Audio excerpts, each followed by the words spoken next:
दोस्तों 67th BPSC का जो मेंस का एग्जाम है उसको आप जैसा कि जानते हैं 27 दिसंबर से है, जैसा कि उन्होंने अपने नोटिफिकेशन में बता रखा है।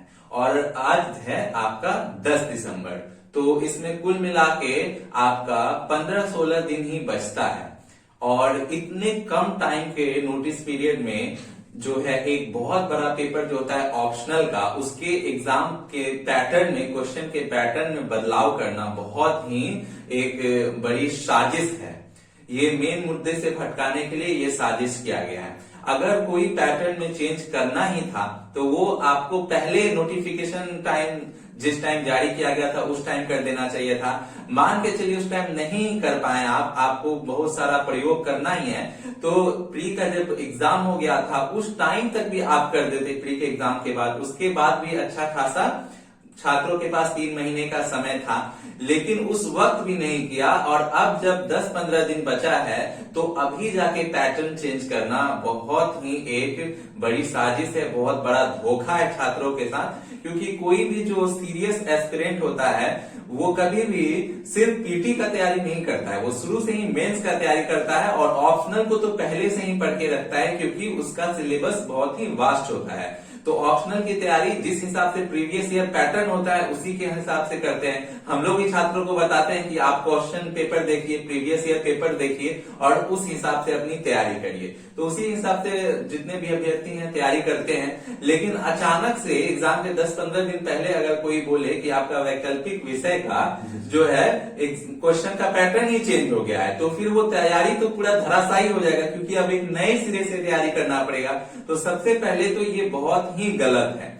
और जो मेंस का फॉर्म है उसमें इन्होंने ऑप्शन मांगा था कि जो मेंस का ऑप्शनल पेपर है उसमें क्या बदलाव किया जाए, तो वहां भी ये सब चीजें मेंशन नहीं थे। वहां बस ये सब था कि ऑप्शनल पेपर को क्या एमसीक्यू कर दिया जाए, या फिर इसके जगह पे ऐसे पेपर लाया जाए, या फिर इसको जो है पासिंग इन नेचर कर दिया जाए, क्वालिफाइंग पेपर कर दिया जाए, या वैसा ही रखा जाए जैसा पहले है। तो ये सारे ऑप्शंस थे, वहां पैटर्न चेंज का कोई बात नहीं था।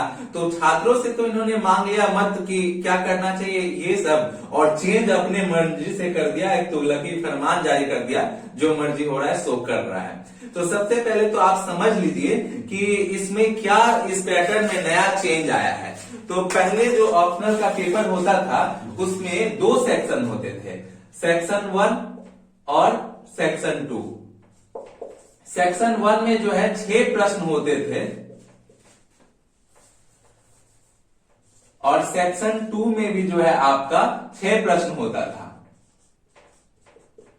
और इसमें से आपको सभी प्रश्न जो है 50 मार्क्स के होते थे, और टोटल जो है आपको 6 प्रश्नों के उत्तर देने होते थे। 3 प्रश्न इस सेक्शन से दे सकते थे और 3 प्रश्न इस सेक्शन से दे सकते थे। कोई बाध्यता नहीं थी कि कौन सा देना है, आप 4, 5, 6 दे दे, मतलब जैसा आपको मर्जी है। सेक्शन 1 से 3 देना है, कोई भी आप किसी का भी उत्तर लिख सकते हैं, और सेक्शन 2 से भी आपको जो है 3 देना है, कोई भी उत्तर लिख सकते हैं। तो छात्र जो है इसी तरह से तैयारी करते थे, क्योंकि इसमें जो है ना बहुत सारा सिलेबस का जो पोर्शन है जिसे उनको नहीं करना है वो नहीं उतना अच्छे से तैयार करते थे। और जो उनको अच्छे से तैयार करना है, जिनमें उनकी रुचि है, वो सेक्शन का वो प्रश्न, वो टॉपिक कंप्लीट करते थे। मैं ये नहीं कह रहा हूं कि पूरा जो सिलेबस है वो अच्छे से नहीं तैयार करना चाहिए, ये अच्छी बात नहीं है। मैं ये कह रहा हूं कि ये बीच में ये जो सिस्टम लाया जा रहा ना, बीच में नहीं लाना चाहिए, छात्रों को पहले से पता होना चाहिए। और अब जो नया पैटर्न इन्होंने लाया है, न्यू पैटर्न में क्या है कि सेक्शन 1 का में आपका 3 प्रश्न ही रहेंगे, ठीक है, जिसमें से पहला प्रश्न जो रहेगा ये कंपलसरी है, इसको आप छोड़ नहीं सकते, इसको लिखना ही होगा आपको। और इसमें सारे सिलेबस से प्रश्न रहेंगे और इसके अंदर 5 प्रश्न रहेंगे, 10-10 मार्क्स के 5 प्रश्न रहेंगे, 50 मार्क्स के। और ये पूरा सिलेबस जो है थ्रू आउट सिलेबस से इसमें क्वेश्चन रहेगा, और ये आप छोड़ नहीं सकते, ये आपको करना ही है। उसके बाद क्वेश्चन नंबर 2 में 2 क्वेश्चन रहेंगे, मतलब और करके रहेगा, या तो ये करिए या ये। इसी तरह 3 में भी आपका 2 ऑप्शंस रहेंगे, या तो ये करिए या ये करिए, और रहेगा। तो यहां भी आपको 3 में जो 2 प्रश्न है वही दोनों में से एक करना ही होगा, और दूसरे में भी जो 2 प्रश्न है उसी में से एक करना होगा, और पहला तो आपको करना ही होगा। सेक्शन 1 का ये है। और सेक्शन 2 में जो है सेम ऐसा ही, सेक्शन 2 में जो चौथा मतलब प्रश्न है यानी सेक्शन 2 का पहला प्रश्न, इसमें भी फिर आपको 5 प्रश्न रहेंगे और इसको या 50 मार्क्स के रहेंगे और इसको आपको करना ही है, ये आपको कंपलसरी है। और फिर 5वां और 6ठा में ऑप्शन रहेगा आपको, या तो ये करिए या ये, 2 ही प्रश्न रहेंगे इसमें, उसी में से करना होगा। तो ये बहुत ही बड़ा चेंज है क्योंकि इसमें जो पहला और चौथा प्रश्न जो कंपलसरी है, इसमें उन्होंने लिखा है कि थ्रू आउट सिलेबस से सारे प्रश्न रहेंगे और छोटे प्रश्न रहेंगे। अभी तक बीपीएससी के जो छात्र थे वो सर 50 नंबर वाले प्रश्न का तैयारी करते थे कि एक प्रश्न जो रहेगा वो 50 नंबर का रहेगा, उस हिसाब से वो राइटिंग प्रैक्टिस करते थे सारे। और 10 नंबर में लिखना है, ये बिल्कुल नया है कि 10-10 मार्क्स के क्वेश्चन रहेंगे और पूरे सिलेबस से रहेंगे। तो ये बहुत ही, इसको तैयारी करने के लिए जाहिर सी बात है वक्त चाहिए और वक्त है नहीं।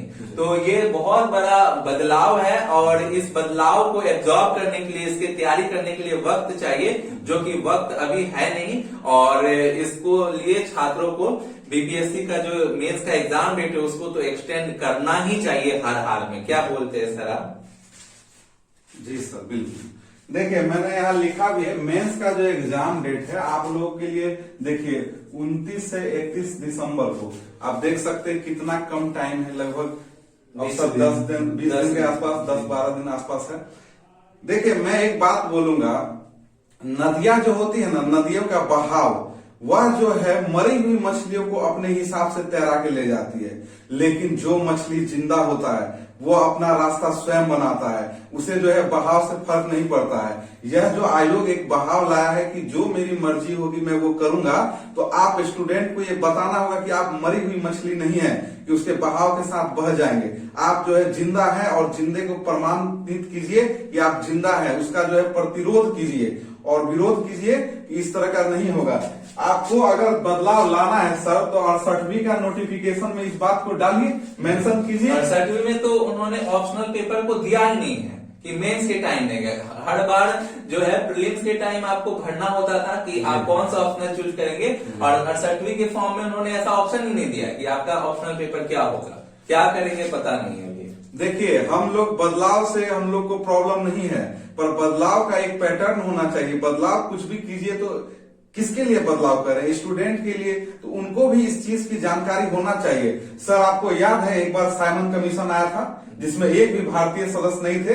मुझे लगता है ये आयोग कुछ इसी तरह का है, ये स्टूडेंट की मेंटलिटी और स्टूडेंट की परिश्रम को छोड़ के अपना मनमर्जी करना चाहते हैं। तो जिस तरह संपूर्ण भारतवासियों ने साइमन गो बैक का नारा लगाया था, एक वक्त आ गया कि हम भी बीपीएससी का ये मनमर्जी का पूरा जो है विरोध करेंगे और इसको किसी भी कीमत पे जो है या तो डेट बढ़ाएं, प्रॉपर डेट बढ़ाएं 67 मेंस के लिए, अब नहीं तो आप जो है इसको जो है 68वीं से लागू करें ताकि बच्चों को परेशानी नहीं हो। सर आपसे मैं एक चीज और बोलना चाहूंगा, ये जो नया पैटर्न लाया है ये क्या सोच के बीपीएससी ने लाया है, इसके पीछे का तर्क क्या होगा, एक बार हमें बीपीएससी की तरफ से भी सोचना होगा वो क्या इसके बारे में सोच रहा है और उसने ऐसा क्यों किया है।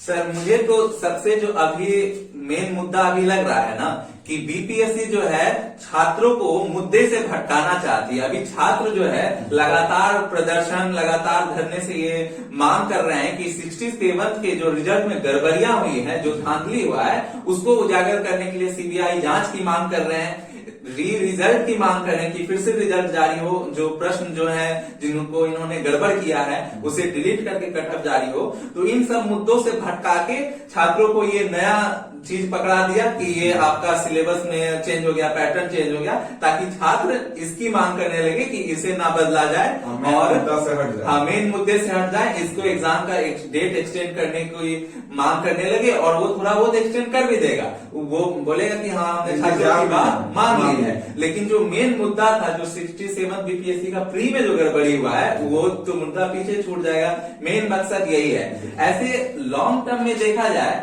तो ये पैटर्न ठीक है, अच्छा है, क्योंकि इससे जो है बाकी जो साइंस के सब्जेक्ट थे, मैथ्स वगैरह या और साइंस के सब्जेक्ट, उसमें भी सारे टॉपिक्स को अब छात्रों को करना पड़ेगा। पहले वो सेलेक्टिवली पढ़ के जाते थे और मार्क्स भी बहुत आता था। लेकिन मेरा कहना है कि एग्जाम के 15-20 दिन पहले ना लागू किया जाए इसे, बल्कि आपको लागू करना है तो 68वीं में कर दे। अभी इसे लागू करने का कोई तुक नहीं बनता है। और भी इसमें गड़बड़ी है कि कुछ विषयों के जो ये पैटर्न है कुछ विषयों में अलग ही है, थोड़ा बहुत अलग है। एंथ्रोपोलॉजी वगैरह में जो पैटर्न है वो थोड़ा डिफरेंट है। तो ये हर सब्जेक्ट में अलग अलग करना ये तो बिल्कुल ही मतलब कि एक समान होना चाहिए, सभी छात्रों के लिए एक बराबर होना चाहिए। और यहाँ पे इनको चेंज अगर करना ही था ऑप्शनल पेपर में तो ये करना चाहिए कि इनको करना चाहिए स्केलिंग लाना चाहिए कि सभी पेपर में जैसे जो साइंस के पेपर्स हैं उसमें मार्क्स भर भर के जो 300 में ये दे देते हैं, 297 298 उस तरह ना मिले, और ह्यूमैनिटीज के पेपर में 150 भी लाना कठिन हो जाता है। तो ऐसा ना हो, बल्कि स्केलिंग हो, एक एवरेज मार्किंग टाइप से हो, वो चीज लाना चाहिए था। उसको छोड़ के इन लोगों ने बिल्कुल पैटर्न ही चेंज कर दिया। ये सरासर यहाँ पे मुझे तो लग रहा है इनका साजिश है कि मेन मुद्दे से भटकाना, और मतलब कि ये जितना बवाल हो रहा है इन्होंने जो घूस ले लेके किया है उसको ढांकना, छुपाना और नया छात्रों के सामने नया मुद्दा लाना। ये पुराना ट्रिक है, ये पुराना ट्रिक है। जब किसी भी मेन मुद्दे से भटकाना हो तो कुछ नया चीज ला दो जिससे कि सभी लोग का उस पर ध्यान चले जाए। अगर शिक्षा, बेरोजगारी ये सब ध्यान भटकाना है तो आप धर्म का एंगल सेट कर दीजिए। पॉलिटिक्स में भी ऐसा होता है कि लोग धर्म में फंस के रह जाए और मेन मुद्दा जो बेरोजगारी है और जो मतलब तरक्की नहीं हो रहा है, डेवलपमेंट नहीं हो रहा है, उसको भूल जाए। तो सेम बीपीएससी भी वही दांव खेल रहा है। ये मेन मुद्दा से भटका के एक नया मुद्दा लेकर आ गया है जिससे कि छात्र इस तरफ भटक जाए। बिल्कुल, सर ने सही बोला है कि सिंपल सा नियम है, एक घाव आपको परेशान कर रहा है तो आप उससे बड़ा घाव दे दो ताकि आप जो पहले वाला घाव उसको छोड़ के आप नए वाले को देखें। तो बिल्कुल सर ने सही बोला है। बच्चे जो है एकदम डटे हुए हैं और मांग पे मांग कर रहे थे कि जो है 67वीं को कैंसिल किया जाए, पर सरकार जो है सोचा ऐसा क्या करे जिससे बच्चे जो है डाइवर्ट हो जाए, उनकी जो है एकता में कमी आ जाए। और मैं सभी बच्चों को जिनका भी प्री नहीं हुआ है मैं उनको भी बोल रहा हूं कि आप जो है ये ना सोचे कि मुझे मेंस का क्यों विरोध करना है। देखिए आज जो है हम लोग सब एक नहीं होंगे, छात्र एकता जिंदाबाद अगर नहीं होगा तो आयोग जो है बिल्कुल नहीं मानेगा और अपनी मनमर्जी करेगा। और सर बहुत बार ये अफवाह भी हो रही थी कि जो बीपीएससी है वो जो है यूपीएससी के पैटर्न पे एग्जाम लेने वाला है, सीसेट जो होता है एग्जाम उस तरह का, तो वो छोड़ के सर कुछ नया ये यूनिवर्सिटी टाइप का एग्जाम किया है जिसमें 5 को पहले शॉर्ट आंसर कीजिए। और ये बदलाव के पीछे का मतलब समझ से तर्क अलग ही लग रहा है हमको इस तरह का। और सिलेबस जो है, सिलेबस तो कम बीपीएससी का ऐसे भी नहीं था, अपने आप में बीपीएससी का सिलेबस बहुत बड़ा था। एक अधिकारी रैंक का एग्जाम है तो इसमें ये शॉर्ट टाइप का आंसर का सम्मिलित करना। और एक सर ने बहुत ही अच्छा मुद्दा उठाया, ये तो मैं हमेशा उठाता हूँ कि ये जो सब्जेक्ट है और ये मेंटलिटी है, आप अगर गांव में है, गांव ग्रामीण परिवेश से है, तो अगर आप साइंस से पढ़ रहे हैं तो पूरा वाहवाही होगा, वाह लड़का साइंस लिया है। लेकिन अगर आर्ट्स का सब्जेक्ट है, होम साइंस है या दूसरे सब्जेक्ट इस तरह के, हिंदी है, तो बोलेगा अरे उसको नहीं हुआ होगा पास इसलिए ले लिया है। कॉमर्स है तो इन सब चीज को थोड़ा सा नीचे माना जाता है। तो ये थोड़ी सी मेंटालिटी भी है और यही मेंटालिटी आयोग भी मुझे लगता है कुछ दिखाता है और मार्क्स काटता है। इसको भी बदलने की जरूरत है। सब सब्जेक्ट की एक स्पेशलिटी होती है, उनका एक ये होता है, उस तरह का उसको बताया जाता है। तो ये बहुत जरूरी है कि हम लोग भी अपना मेंटलिटी को समझे और खत्म करें। और आयोग जो है मार्किंग बिल्कुल, अगर हिस्ट्री में भी कोई लिख रहा है, चूंकि जो है बिहार परिपाटी के लोग जो है, मैं बहुत बच्चों का जो है सर्वे किया हूं तो हिस्ट्री वगैरह ज्यादा बच्चे लेना चाहते हैं तो उनको काफी कम मार्क्स आता है। तो यह भी बहुत दुखद है। आप जो है उसमें भी मैथ की तरह मार्किंग करें ताकि उन बच्चों का भी जो है अच्छा रैंक आए, वो अपने मन पसंदीदा पोस्ट को प्राप्त कर सके। और आप सभी बच्चों से मैं निवेदन करूंगा कि आप इस मुद्दे को जो है एकदम ज्वलंत मुद्दा है ये, इसको आप कम नहीं समझे। बीच में बताइए आपका जो है 29 से 31 दिसंबर को एग्जाम है, अभी नवंबर चल रहा है, कहाँ दिसंबर 10 दिसंबर आज हो गया। सॉरी सर 10 दिसंबर हो गया, मैं सही बोल रहा था। लगभग जो है मात्र 15-16 दिन बचा हुआ है मोटा मोटी। और इतना जल्दी सर ये पैटर्न चेंज होना बहुत ही ये दुखद है। फिर तो बीपीएससी क्या करेगा ना, जब आप दीजिएगा 68 तो बोलेगा कि लास्ट टाइम में कि ऑप्शनल कर देते हैं, और जानते ही ये सारा ऑब्जेक्टिव कर देते हैं, सारा ऑब्जेक्टिव कर देगा। और आप जानते ही हैं कि आराम से उसके बाद जो है बीपीएससी तो पेपर लीक मामले में नंबर 1 पे रहता है, सारा ऑब्जेक्टिव क्वेश्चन आउट हो जाएगा, बच्चे जो है एकदम फुल में फुल मार्क्स लाएंगे। तो ये भी हो सकता है सर। जी सर, ठीक है। आपने आपको अभी आवाज उठाना है, अगर अभी आपने आवाज नहीं उठाया तो फिर ये अपना और मनमानी करते जाएगा, कुछ भी कर सकता है। ध्यान मुद्दे से आप ना भटकाएं। लगातार आपको ट्वीट करना है, धरना करना है और आपको मांग करनी है, लगातार फोन करना है बीपीएससी में और ट्वीट करके जो हमारे उप मुख्यमंत्री और मुख्यमंत्री हैं उन्हें आपको टैग करने, लगातार एक ही मांग मानना है। वो तो सबसे पहला है कि 67 बीपीएससी की सीबीआई जांच हो, इसका रिजल्ट प्रकाशित हो। उसके बाद आपको डेट को बढ़ाने की मांग करनी है, जो मेंस का डेट है इसको बढ़ाया जाए, ताकि अगर पैटर्न चेंज भी हुआ है तो ये मैं मानता हूं कि सबके लिए है, सबके लिए न्यू चीज है, तो लेकिन तैयारी करने का वक्त मिलना चाहिए। तो आपको जाहिर सी बात है कि रिजल्ट आएगा तो डेट एक्सटेंड होगा, तो डेट मेंस की बढ़ाने की मांग की जाए। ये दो मांग आप लगातार करिए, लगातार ट्वीट करिए और आप बीपीएससी ऑफिस कार्यालय के पास पहुंच सकते हैं और अपनी जो भी क्षेत्रीय आपके जो नेता हैं या विधायक होते हैं सर, उनसे भी बात बनती है। अगर अंदर अंदर ही अगर मतलब बात सही हो जाता है तो सही है, तो आप उनसे मिल सकते हैं, दबाव बना सकते हैं सरकार पे। अपने जो क्षेत्र के विधायक हैं उनसे आप मिल सकते हैं, उनको ये सारी बात समझा सकते हैं, क्योंकि विधायक जो होता है वो उस क्षेत्र की आवाज उठाने के लिए ही होता है, तो आप उसके तक भी जा सकते हैं। अगर आप पटना नहीं पहुंच सकते हैं तो आप उनके पास जा सकते हैं, उनको आप सभी मिलके अपनी जो समस्याएं हैं वो बता सकते हैं। और मेरा कहना है कि आप लगातार मुद्दे से ना भटके, 67 बीपीएससी का जो है आप सीबीआई जांच की मांग करें, इसके रिजल्ट की मांग करें कि फिर से रिजल्ट जारी हो। 9 क्वेश्चन जो थे उन्हें डिलीट करके और वापस फिर से 141 क्वेश्चन के ऊपर कट ऑफ तैयार करके रिजल्ट जारी किया जाए और एग्जाम डेट को एक्सटेंड किया जाए। ये चीज आप मांगे लगातार, और दबाव बनाने की, हर तरफ से दबाव बनाने की, चाहे वो मीडिया के तहत हो, चाहे विभिन्न यूट्यूब चैनल्स हैं, जितने टीचर्स हैं वो, जैसे हम सभी टीचर्स भी मिलके यूट्यूब के माध्यम से छात्रों को जानकारी दे रहे हैं और सरकार के ऊपर एक जो मीडिया का चौथा स्तंभ होता है उसके सहारे हम लोग दबाव बनाने का प्रयास कर रहे हैं। आप ट्विटर का, सोशल मीडिया का, जैसा मैंने आपको बताया, अपने विधायक से हर जो भी हो जाए, कहते हैं ना कि नो स्टोन अनटर्न्ड, मतलब कोई भी रास्ता ना छोड़े, जहां तक हो सके हर प्रयास करके देखे, ताकि सरकार को और आयोग को अपने इन सभी जो तुगलकी फरमान है उन्हें वापस लेना पड़े और एक सही ढंग से, एक स्वच्छ तरीके से, बिल्कुल ट्रांसपेरेंट रूप से रिजल्ट हो, बिना किसी धांधली का, और एग्जाम हो।